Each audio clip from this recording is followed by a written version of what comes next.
Welcome to Beyond the Frame, episode 10, a podcast where we dive deeper into the professional lives of an esports creative. I'm your host, Mario Prosperino, co-founder of ESPAT, and we are back from the holiday break, talking a lot about college esports, Aquinas Esports with Adam Antor, UCLA Esports, and some C9, Cloud9 with Jason Keany out in LA, and Adam's in Michigan.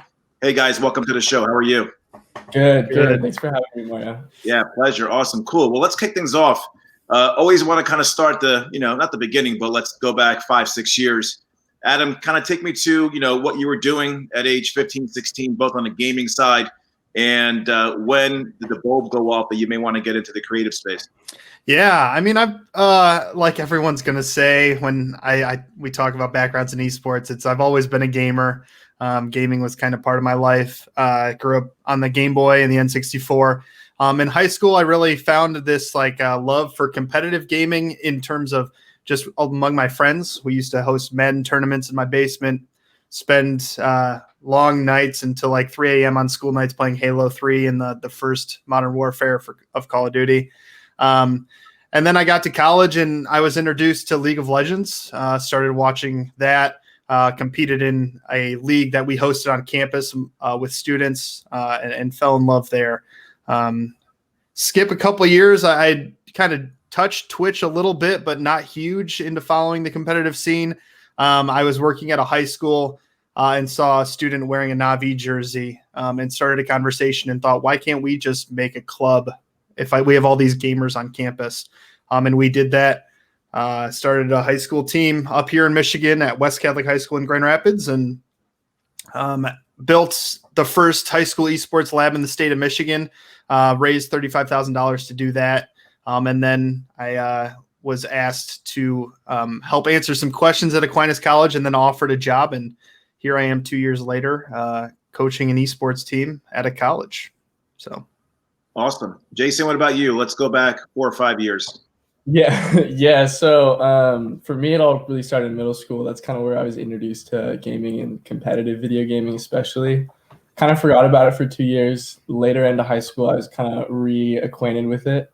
And kind of with that, I had that all-in personality where I just kind of was like, okay, competitive gaming is a thing. I want to help make it too. So I started my own league with my friend and kind of into college, I continued that, and some of my other friends noticed that, and they referred me to UCLA. They said, hey, you should check out this program. They have esports. I went there for a year as a video editor, realized they don't actually make content, and photos are way easier to produce than videos for college esports. So I did that. I got opportunities like DreamHack that I did with Adam. And, here I am at Cloud9 now with all that work that I have built up, and I'm loving it. Let's talk about the culture of where you guys are now within college esports. Adam, kind of give me the 30,000-foot view of Aquinas Esports, how it came about. What are you tasked with, and pretty much the structure of the program right now? Yeah, so Aquinas was looking for ways to increase enrollment. One opportunity that they identified, a new thing happening in college, was this thing called esports. They asked me a bunch of questions and thought, all right, I think this is a good opportunity. So they gave me a job and permission to spend some money to build a lab or a competitive space and to go out and recruit students. So I started recruiting students, and we really found a lot of highly competitive players that wanted to pursue a degree, but found it to be kind of expensive to look at college. So we help them out with some scholarships and make it a little bit more affordable. And then, we just get down to business. We're a highly competitive program. We tend to finish pretty high in collegiate competition. And I attribute that to the work of our players and our assistant coaches who established this super business oriented culture, if you will. Now, which titles are you guys competing in right now? We're in League of Legends, Rocket League, Overwatch, and Super Smash Brothers. Gotcha. Take me into a day of the life of a student athlete in college esports, Adam. Obviously, you're a mentor, you're a coach, you're not too far removed from the college campus life. So, give me an idea as far as, this is pre-COVID. So between class, practice, when do you guys actually compete? If this was still a LAN environment, how far are these tournaments? taking place? Yeah, what's really cool about esports was we don't travel very often. I try to get my players to a LAN event at least once a semester. It's usually a weekend thing. But typical day is you're usually going to class from 9 a.m. until 3 p.m. You have some time after class to do homework, get things done, and then we usually start practice around 6 or 7. 2 hours of practice, and then you go home, do the last bit of homework if you need, and then you go to bed and do it again the next day. Sometimes those are matches instead of practices. A lot of our teams compete in like 4 to 6 matches a week, and sometimes that's 2 matches a night, depending on the game. But it's a pretty packed schedule. Where you usually have esports about 6 of the 7 nights per week. So they put in a lot of work, and that doesn't even include any solo queue or solo grinding they're doing on top of that. Yeah, for sure. Jason, UCLA is synonymous with college basketball, going back to the John Wooden days. I'm sure you've passed many of trophy showcases and what have you. Obviously, Pac-10 college football. Now, esports. How much resources have they provided the program? Give us a sense as far as the makeup and the DNA of UCLA Esports. Yeah, so honestly, it's really club driven, but this school also provides a lot for the club and like the group of people. So they have some full-time on-campus staff working in collaboration with the club, and they also just built a lab for the students to play in. But honestly, other than that, like I don't think there's any scholarships for the program, and yeah, that's pretty much all the support they get. And what titles are you guys competing in? I can't name them all, but I know for sure League, Overwatch, and Hearthstone are big ones that we're good at. Yeah, guys. Is there a conscious effort to stay away from certain titles at all? There are at Aquinas. We stick away from realistic, violent games like Call of Duty, Counter-Strike. Valorant is kind of like on the edge. But that's because we're more of a varsity program, highly supported by the institution, and our institution is grounded in the Catholic faith and has their own mission they want to follow. So we are restricted a little bit there. Gotcha. And Adam, give me a sense as far as the recruitment of players. How does that happen? Just give me an idea, of visual, as far as how you actually recruit players, student athletes onto the campus. Yeah, it's definitely a lot more difficult finding interested players than I think our traditional sports counterparts may find it, because there's not many established high school programs out there for esports. Not as many as other sports like a basketball or a football. And the problem is we have a lot of college teams popping up. They're looking for students, and there's not these organized high school teams to go out and find. Or to go out and ask. So a lot of my recruitment is based on finding individuals on Twitter, on traditional recruiting websites like NCSA or Be Recruited. You can now make an esports profile for those websites. And then just like any traditional sport, we're creating relationships with these high school students and potential transfers as well. I get a lot of transfers from community colleges where they play kind of on their own for 2 years while they're pursuing their associates, and then they reach out to us or we reach out to them. But it can be difficult at times to find recruits. Gotcha. And tell me more about the ecosystem of college esports. So it's not sanctioned by the NCAA. Yeah. Any other traditional stick and ball sport. Where does NACE fit into the ecosystem as well? Yeah, that's a great question. So a couple of years back, the NCAA was looking at esports as a potential opportunity for them. They hired a company out of Chicago called Intersport, and a guy named Kurt Melcher, who started the program at Robert Morris University, the first varsity esports program at the college level. And the NCAA kind of came to the conclusion that they wanted to table the idea of esports for the time being. So they are not touching it in terms of their regulations and their rules, et cetera. But the other 2 governing bodies from traditional athletics, for college, the NAIA and then the NJCAA, which is for junior colleges, have kind of found their way into esports. The NAIA funded the creation of NACE, which most people have heard of at this point. If you're in college esports, it's the National Association of Collegiate Esports.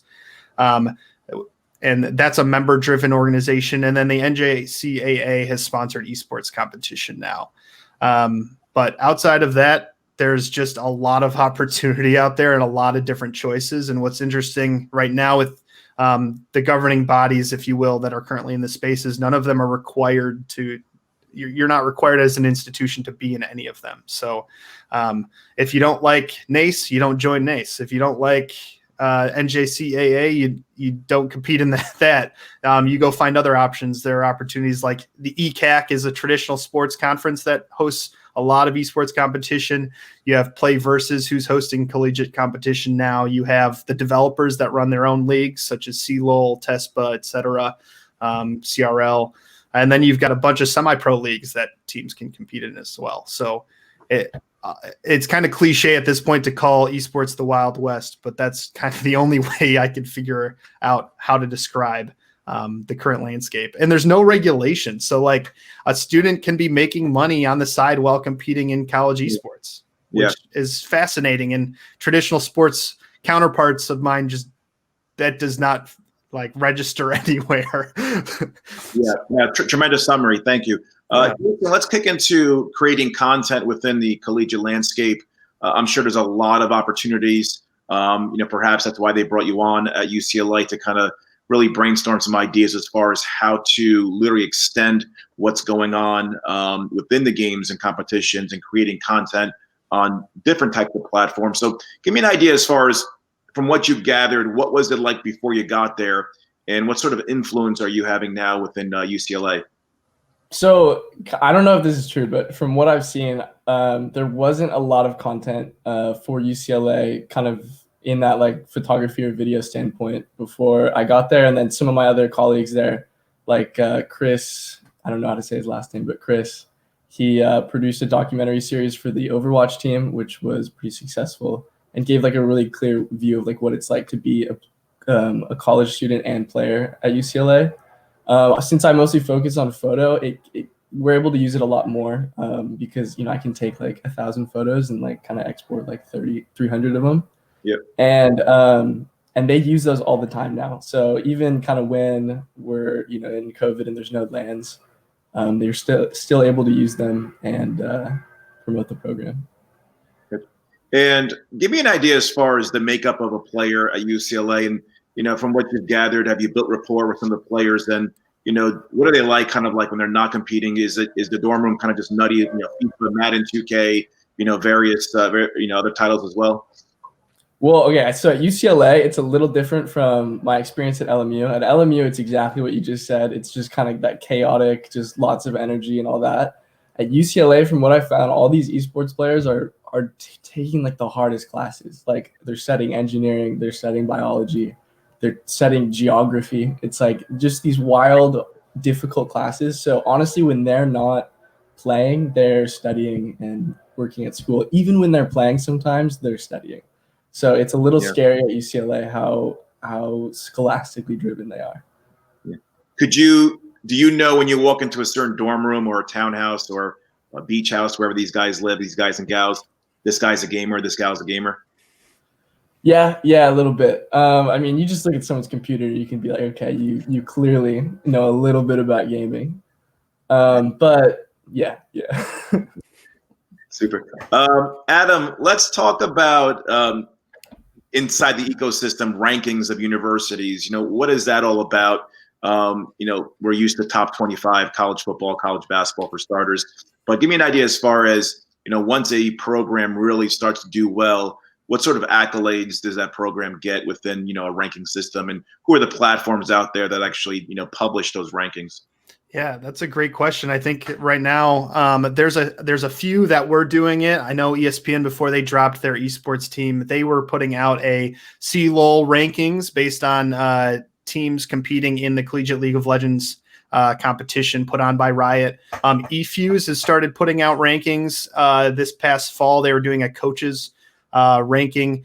which I was a part of. But besides that, there's not a lot of national rankings. And why that is because everyone's competing in different competitions. So you've got really good teams competing in C-Star League, CSL, and then you've got really great teams that are competing in NACE, and they never or very rarely will ever compete against each other. So it's really hard to kind of put the standings together. It's almost like the if you have the NFC and the AFC, you can't really put them together unless if they're doing a lot of competition between the two.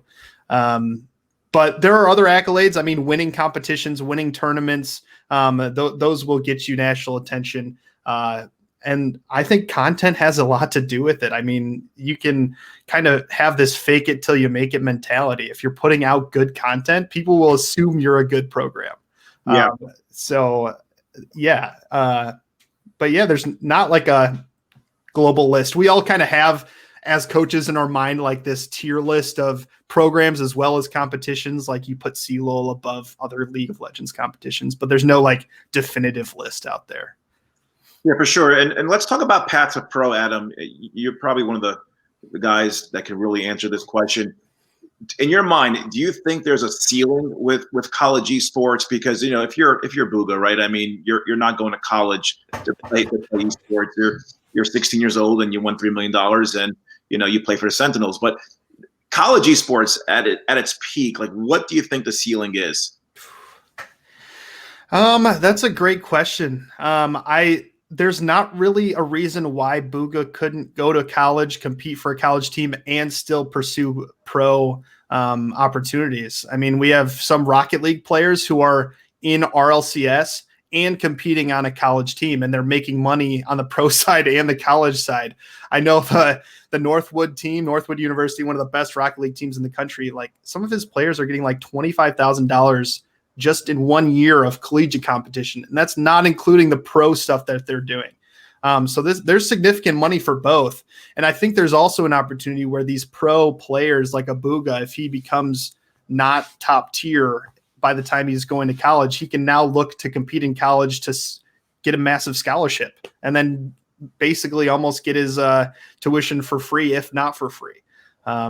Because I think his brand would bring value to any program.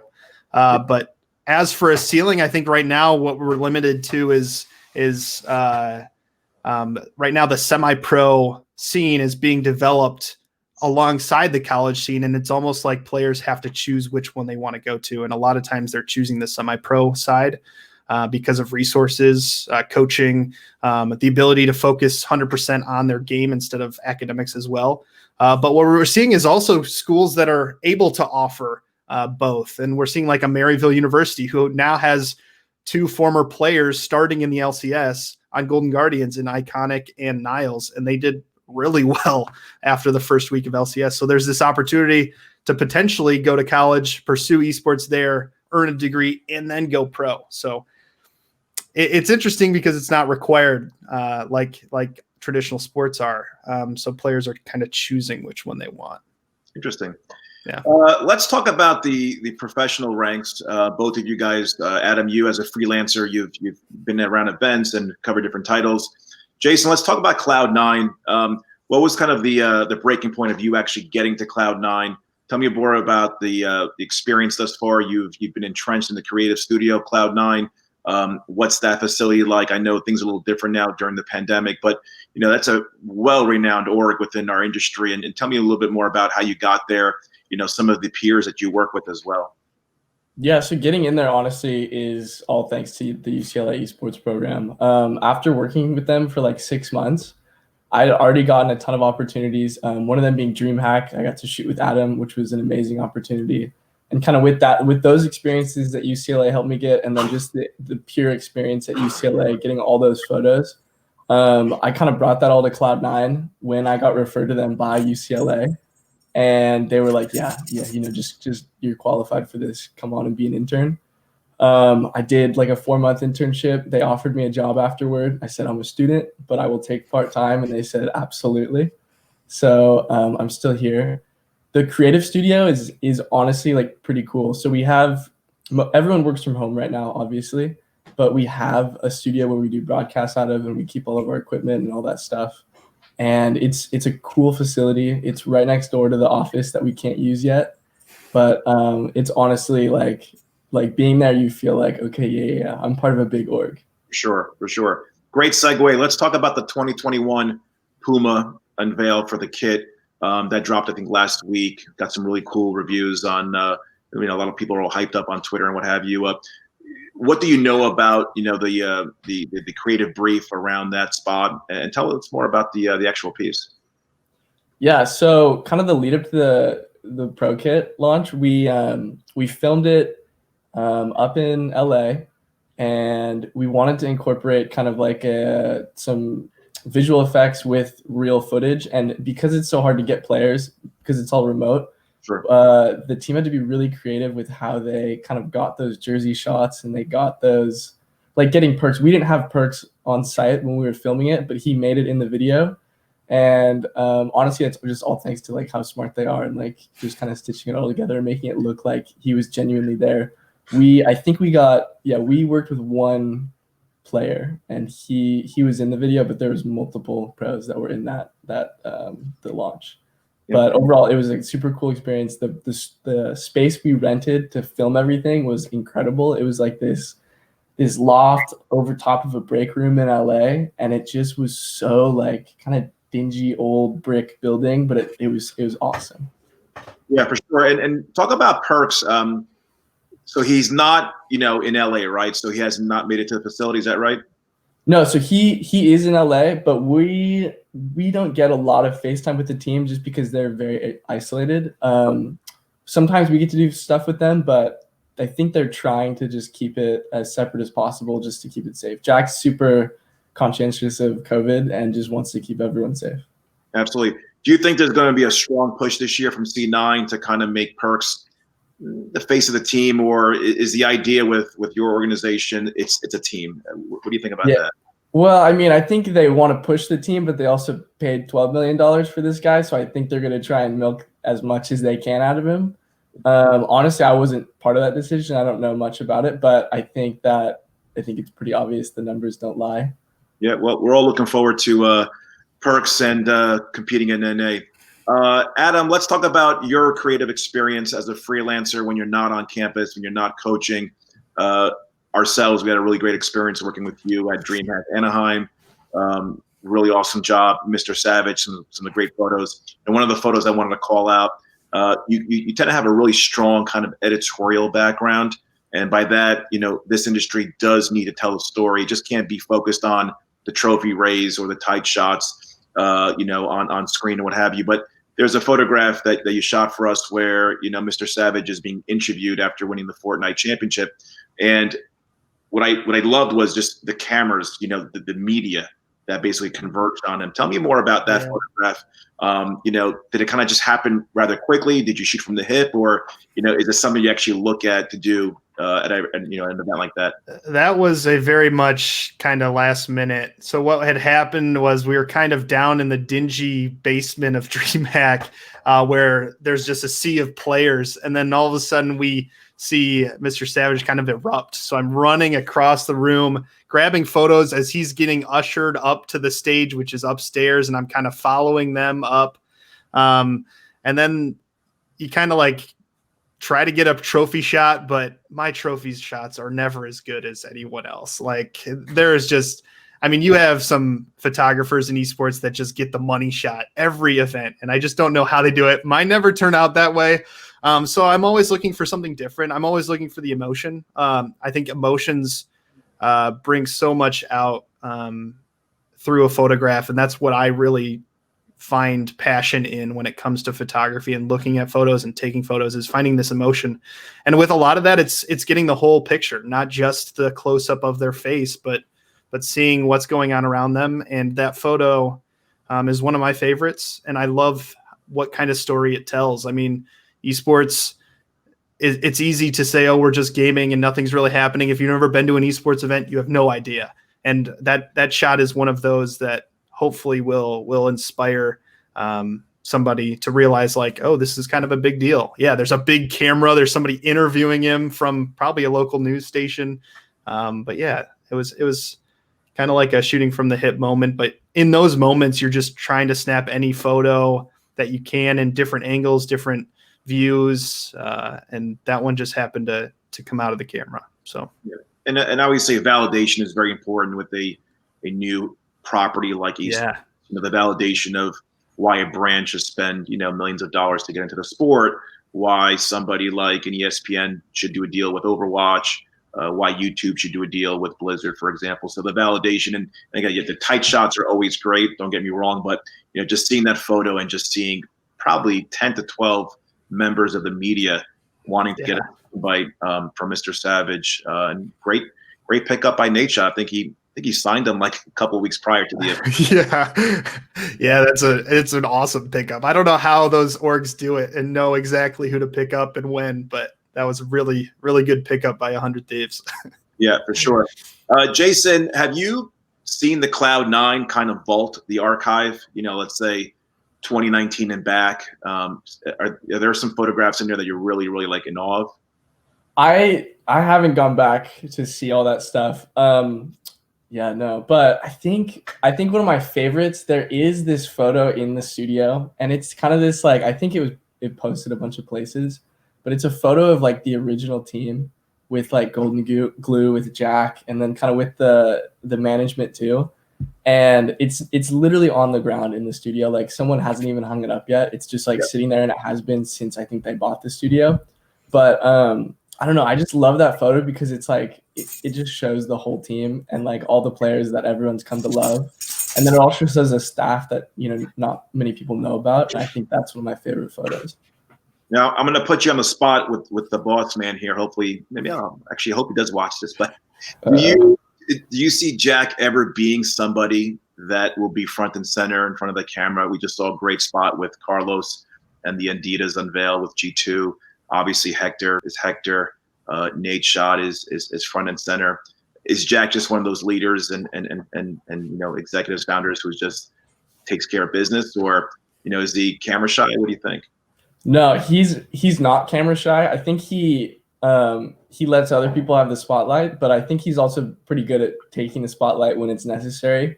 When we hadn't announced Perks yet, or he was just being announced, we put out a video about our 2021 league team. And Jack was a huge part of that. We spent all day shooting with him with Big Blue, and he just did so good. We did a Halloween merch launch, and we had him do kind of like a one-liner and kind of just stroll through, and he nailed it. So he definitely has it. I think he's more focused on taking care of his players and staff, but I think that when it comes to content, he's absolutely willing, and he'll totally do it. Adam, as somebody watching from afar, like, what do you make of, founders and the heads of these orgs, being front and center and being part of the creative content? That's a good question. I think there's a lot of value in individuals who aren't the front and center. I think that's kind of my take on how I go about our content at Aquinas. I know we were doing a video or a photo, and the person doing it wanted me to be in front of all the players. And I just said, no, I don't even want to be in the shot, because the value is in the players and the brand, not the individual at the head. And I mean, I think it speaks to a lot to the leadership abilities of Jack and a couple other CEOs in the space that can kind of be in the background and still have a strong brand. I think there are certain brands that are synonymous with the individual in front, and then when the individual in front is no longer there, leaves, or is the center of some PR, that the whole brand kind of falls apart. So I don't want to go through any examples specifically, but I think we can all think of one or two where that happened. And I think it's important to be able to create a brand that can stand on its own outside of the individual. Interesting. Let's discuss social media. It's such a powerful phenomenon in any industry, especially ours. You guys are literally are growing up within different platforms. And listen, I've always said, there's no excuse now. If it's 2 a.m, you could grind. You can start your own freelance business. You can be seen. You can promote your work. It may take time to get a follower count up. But let's talk about social media and what platforms you guys are embracing, starting with Jason. Yeah, so I think my big two are Twitter, absolutely. My big two are Twitter, absolutely. Last year when I was at UCLA, we all kind of collectively were like, we need to all make Twitters. We need to get ourselves out there. And it honestly, literally 6 months after we did that, like three of us were in jobs in professional orgs. And I think that just shows how powerful Twitter is in the esports space. I've got a LinkedIn. I keep it up to date, but definitely not as active as my Twitter. Adam? Yeah, I mean, 100%. I think Twitter is where esports lives. I always say it. I think everyone says it. But if you want to make it in esports in whatever role, you have to have a Twitter and you have to be actively engaged on the platform. The following that I've gotten and the success I've gotten, I would contribute a lot of that to Twitter and the ability to tag people you've taken photos of, getting retweets, those sympathy retweets. When I was first getting started, taking photos of casters and tagging them and then them retweeting really brought a lot of opportunities to me as a freelancer. I think another one, Instagram as a photographer, I think is really important, although I'm not as active as I should be. And then as a professional in the space, I have a LinkedIn. I'm not as active as I should be on there, but I keep it up to date. Yeah, listen, don't sleep on LinkedIn. It kind of came out of the gates years ago as, a job portal, trying to find your next gig or, hey, I just, got let go of my organization and, I got to kind of let people know that I'm, available for hire. LinkedIn is very, very popular and it's become a daily feed for me as well. So if any piece of advice, try to get on LinkedIn when you have some downtime as well. Have you guys heard anything about Clubhouse? Is that something you guys may look into? Is that the one where you have to be invited to join? And it's They're creating some FOMO out of the gates. I actually jumped on Clubhouse yesterday for the first time, and saw a couple photographers already on it within our industry, our community. Kind of really cool in the sense that it's audio only, so it's like a kind of virtual conference that you're walking into, but obviously just audio. So you could be like in your pajamas and not have to worry about, the visual part of it. But they create like different rooms of virtual conferences. And yesterday, one of the themes was, minorities and, growing kind of the minority presence within esports and gaming. And it has some really great panels. So if you're not in the panel, they can't hear you. You're basically listening on. And if you don't like, when you go to a conference, if you think, one of the sessions is kind of a drag, you kind of just walk out and go to the next room. So there are rooms. And listen, I think I embrace kind of any platform that comes out. I give it a shot, but it's going to be very interesting to see if this platform gets mimicked by LinkedIn or by Twitter. But it's getting some pretty cool, responses thus far within our industries. Yeah, so that's Clubhouse. Take a look at it, download the app. I don't know if it's going to resonate within creatives, but on the B2B side, I think it's going to have some good future. Jason, let's talk about moving forward, your career path. Where do you want to be in the next 3 to 4 years?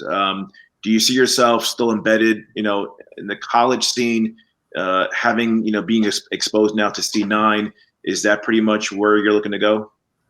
Yeah, I'd really like to continue with the pro scene. I think it's just so cool and kind of like it's very legitimate almost. I felt like in college you're constantly trying to show people that esports is a thing and it's legitimate, and it's tough enough in pro to do that. And I think that it's starting to become more of a real thing. I think I really want to pursue broadcast. So whether it's broadcasting the LCS or working with Cloud9 on their broadcast like I'm doing right now, I just want to be involved in kind of like live operations for the pro scene. Adam, what about you? Do you foresee yourself, still coaching? Is that going to be in your bloodstream, or give us a sense as far as the freelance? Again, this is pre-COVID. Yeah. How competitive is freelancing? Now, you obviously have something else to fall back on. You kind of have a 9 to 5, but a lot of freelancers. How tough of a grind is it for freelancers? And again, this is pre-COVID. And hopefully, I mean, it's tough. And every year there's more and more talent entering the esports space. I mean, maybe 5 years back, it was 1 or 2 photographers that you could name on one hand. You could name them on one hand of who the go-to photographers for esports are. But now there's probably 15 to 20 really talented photographers that are covering most of the events internationally. And that number just keeps increasing. There's a lot of new talent, a lot of students in college who are putting out some amazing work. I mean, Jason's one of them, where I just show up to a dream hack, Jason shows up and I look at his photos and I'm like, holy cow, there's one more photographer above me on the list. Yeah. So it's super competitive. Thankfully it's not my go-to in terms of income. But it's a really cool opportunity to stay involved in the esports side of things and grow a second business for myself. I'll keep taking opportunities. What are the colleges offering, designated programs to pick up a camera, or at that point you are a photographer, videographer, or you're not? In terms of for like students learning, or yes, if you UCLA basketball, I'm sure there's a team photographer, right? Team videographer. Is there a program that kind of, at that point, is it too late? You're 18, 19, either you have your own kid or you're just, I don't think so. I think most programs, if there's a student that's interested in photography, most programs would empower that student to take photos and then use those photos, because at this point, almost every program realizes that content's important. It's just, where does it fall on my list of priorities? Most directors right now and coaches are overwhelmed to the max with their current responsibilities. So content kind of gets pushed aside. But if there's a student that's like, hey, I have this camera I haven't touched ever, or my grandma gave me a camera for Christmas, can I use it? Most directors are going to say yes. And that's where that organic growth, I think, is what's driving a lot of the esports photography interest right now with students. Yeah. But there are classes too you can take, and we offer digital photography courses. But yeah, I think if you have a knack for photography and you want to get involved in esports at your college, that most directors would say, sure, come on board. So, Jason, this one's for you. Do you think, and I don't know if actually it's taking place now, again, this is pre-COVID, post-COVID, but the LCS studio, is there kind of a grassroots program where they could actually start looking at recruiting talent from the university, a photographer? So you would shadow Colin, for, once a week, during events. I don't know if that's the thing, but I want that. If that's it, I want to be there, because oh my gosh, Colin's job is so cool. Yeah. What do you think that would look like? You think it's a good idea if LCS, obviously, LA based, not many universities could participate because obviously you're a student, so you want to be in close proximity, but just building that kind of direct line, somebody with a camera, could be a graphic designer, any sort of creative. Is that something you think would actually add value?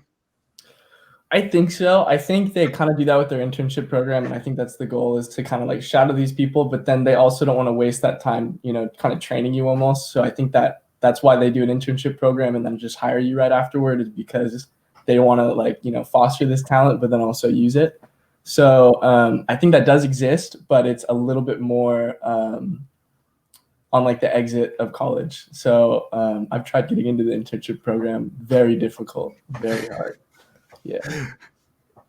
Adam, if I had to give you one plane ticket, one credential from stories you've heard, photographs you've seen on social media, or just because you're a fan of that specific event, what event is out there that would be on your bucket list?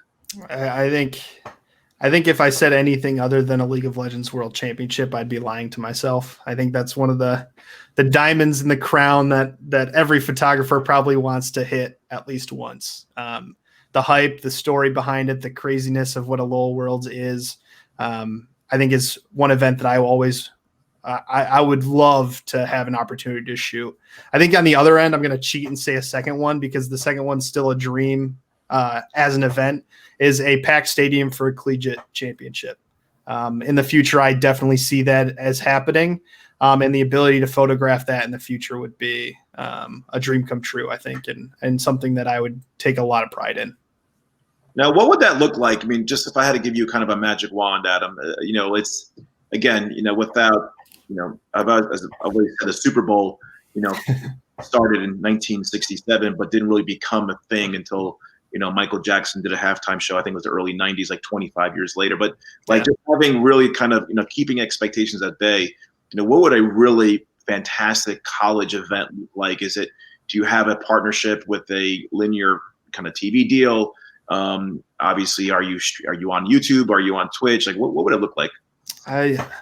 Going to League of Legends championship, I guess like LCS championships last year in St. Louis and Detroit. I would say it's probably gonna be like an NCAA championship of League of Legends, and it's gonna be hosted at some massive arena, maybe the Staples Center, and you fill the stadium, and you have the same production value that Riot puts on when they do their thing, and yeah, there's a TV deal there, but the ticket, the top ticket in town that night is to the NCAA championship for League of Legends.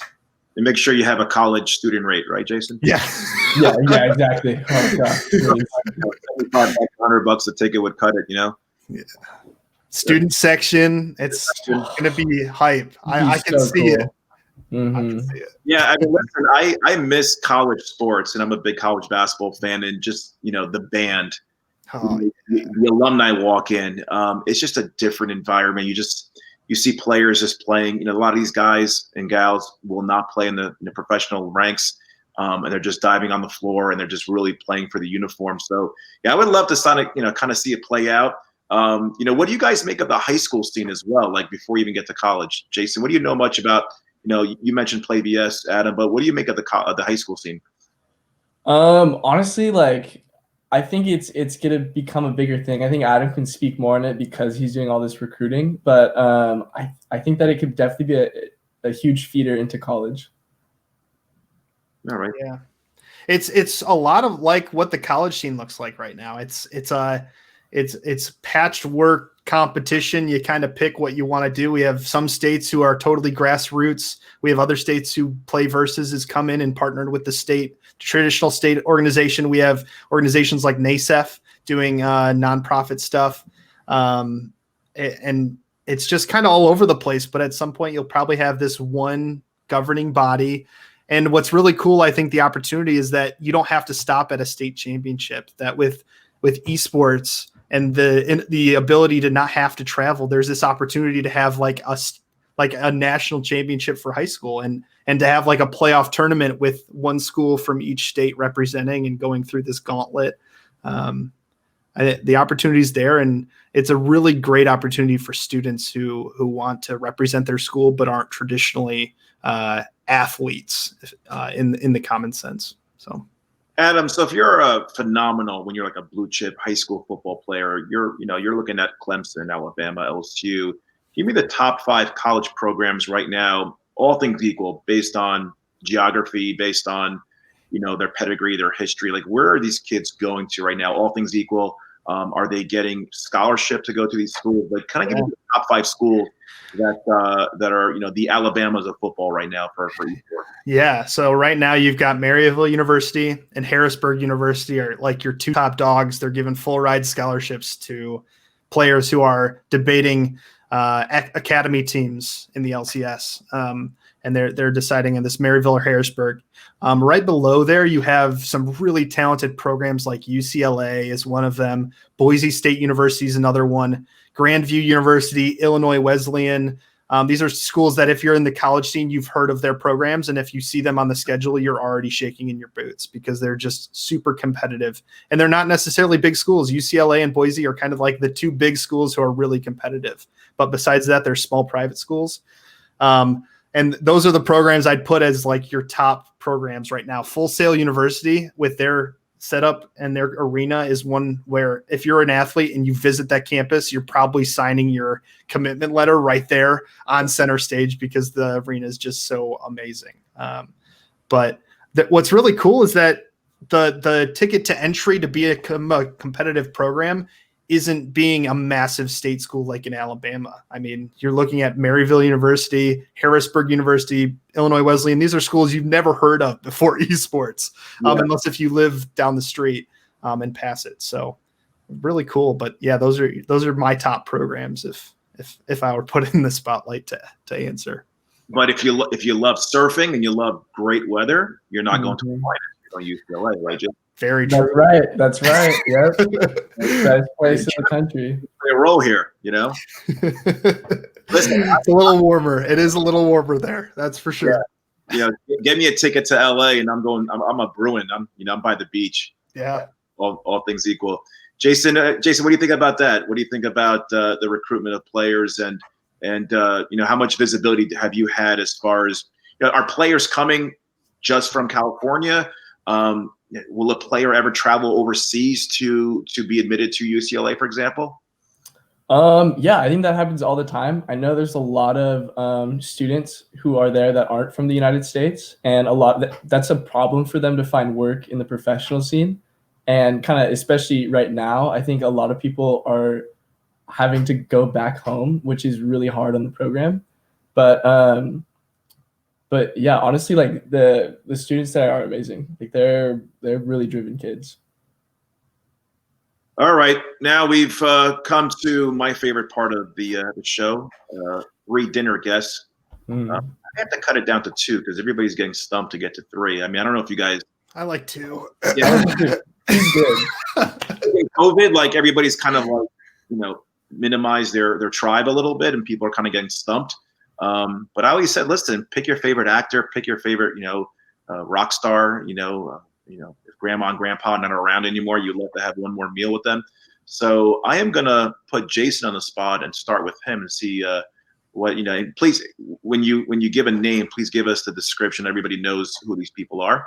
And so who's at the table at your crib? Yeah. So first and foremost, Colin Youngwolf. He's the photographer for Riot Games at the LCS. His photos are amazing. He has a great job, and he does some work with Venn too, which is really cool. Love to talk to him, see how he got there, and see what he does. I think I saw his work even before he was at Riot, and he was doing like behind the scenes shoots on like big films and stuff like that with like serious A-list actors. So I'd really be curious about his kind of like career and how he got there and why he gave that up for esports. And then second, Riot Games again, the broadcast technical director, Matt Donovan. I'd love to hear how he got started and what he does at Riot and why he continues to do it. And then I'd also like to know like from him, why choose esports broadcast over like traditional sports broadcast? Like what's there that is better in esports? I talked to one of the producers who's now no longer a producer for Riot Games, Emily Stone. She wanted to be in sports, but she told me that esports is just where it's at, so that's why she's there. So I'm curious why Matt's there and what Colin's doing. Yeah, I'd love to talk to Colin about Ballers, the HBO series with Rock, and that was just phenomenal, the collaboration, and it was great for our industry, great for Riot Games, great for LCS to literally have all the content shoot inside the studio. Love to know like if you had any access to the shows, or was it kind of hard to get in? But that was, I don't know if you guys saw that. That was a pretty cool. It was a couple of weeks of where that segment was. This professional player, fictitious player. I think he plays for Dallas, and he's thinking about giving up football to play league. And you had double lift and there cameos from a lot of different players as well. So that was pretty cool. Thank you, Jason. All right, Adam, you're up. All right. I think my first guest is going to be Dan Clerkey from Maryville University. The guy has been paving some really intense pathways through collegiate into the pro scene, and he's kind of changed the landscape of collegiate the last couple of years. Huge props to him, and would love an off the record conversation with him. And then I think my second's going to be Nicole, the CEO of Evil Geniuses. Every interview I've seen of her, every talk she's given, I'm just like left in awe of her intelligence and the way she looks at esports. She's not necessarily from the esports world. And I think that's a really big strength of hers, and the changes she's made at Evil Geniuses and the way that they're moving that organization is so amazing, in my opinion. And I'd love to kind of get behind the curtain and hear what she's thinking and her thoughts on the industry. And they're involved in college esports as well, correct? They are. They're very involved. They started a Discord server, and they've been doing a series of panels and presentations with people from collegiate. They're also hosting tournaments and leagues called the Genius League that we participated in at Aquinas. They hired their head of collegiate's actually a former college coach from the state of Michigan.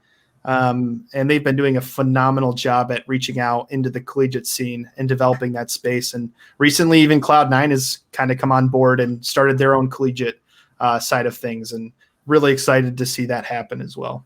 Yeah. Obviously LCS is involved. We've seen Gen G, what they're doing with the University of Kentucky as well. Mm-hmm. What's actually behind that? What is the thesis behind an org developing a grassroots program like that, Adam? I think a lot of it goes back to there's two things I think that are the main things. I think one is a brand. I think it always goes back to marketing and branding. And their chief audience is this college age student and a little bit above that. But I think also that these organizations see in their hiring that the talent isn't where it needs to be to develop esports as an industry. And I think they see it as an opportunity to develop the entire industry and kind of grow the industry up in terms of the maturity level and the talent, not just from a player perspective, but from the other side, from business side, from analytics, leadership. And these orgs can hopefully develop that talent and also kind of create relationships with these people who have talent to hopefully come work for them. So you see a lot of internships kind of popping up now. Cloud9, Evil Geniuses creating these internships to hopefully develop talent and then hire that talent to full-time jobs, and that kind of grows your organization as a whole. So makes a lot of sense. I think you're going to start seeing a lot of other orgs mimic that route as well. Yeah. Jason, where can we find you on Twitter? Yep, I'm on Twitter, LinkedIn, all the important social medias. What's your Twitter handle? Jason Keany with 2 Y's. 2 Y's, all right. I know you, but let's let everybody know where we can find you, Coach Antor. I am at Coach Antor on Twitter, just spelled how it sounds. And then I'm on LinkedIn. Go ahead and add me. Instagram, I think it's Adam Antor Photo. Might be Coach Antor. I don't know. I might have changed that, but you'll find me. I got to ask you guys because, I could be your father. That's Facebook, right? You guys can play there, right? Oh, no, I don't. It's all. I don't know how to use Facebook. I get a headache every time I press. Right. Every time I go to Facebook, I get a headache. Just seeing what's on my news feed, how many notifications are on there, and most of them are just spam. I'm like, one of these days I'm gonna just sign off and not go back on. But I feel I have this fear of like I'm gonna have FOMO of like I'm gonna miss out on some big announcement if I'm not checking it regularly. Well, so. you do know what the downfall of Facebook was, right? The downfall. Which part? Well, you probably you logged on, you created an account a couple of years ago, right? The minute grandma and grandpa started creating accounts, that's where that was part of it. Yes, I would say that's one big part. I think the other piece is that the ad percentage of my newsfeed being ads and promoted stuff is insane, and the ability to like share crappy articles that I don't care anything about. Also another downfall. No, I was saying my niece is in college and, she gets tagged. It's not even her photo. Her friend, her roommate tags her. And then like my mom is like commenting in a thread and it's like junior, college girls. And then your 70-year-old grandmother. And I love my mom to pieces and she loves my niece, and don't get me wrong, but it's just like, if you're going to be on Facebook, I'm going to go jump on IG or Twitter or something. So it's great that grandma and grandpa have embraced Facebook, but like when you're literally commenting on, a college photograph or somebody having a really good time in the dorm or what have you. Super.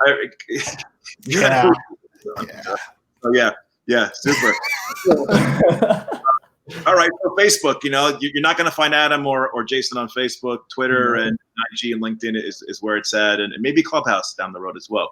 So, hey guys, thanks for coming on. Again, this is episode 6 of Beyond the Frame.